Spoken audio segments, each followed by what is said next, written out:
ألم تر كيف فعل ربك بعاد إرم ذات العماد التي لم يخلق مثلها في البلاد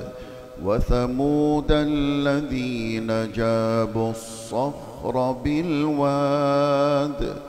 وفرعون ذي الأوتاد الذين طغوا في البلاد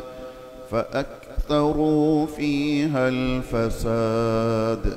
فصب عليهم ربك سوط عذاب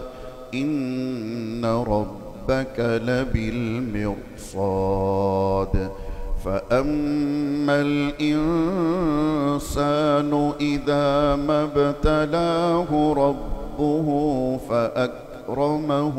ونعمه فيقول ربي أكرمن وأما إذا ما ابتلاه فقدر عليه رزقه فيقول ربي أهانن كلا بل لا تكرمون اليتيم ولا تحاضون على طعام المسكين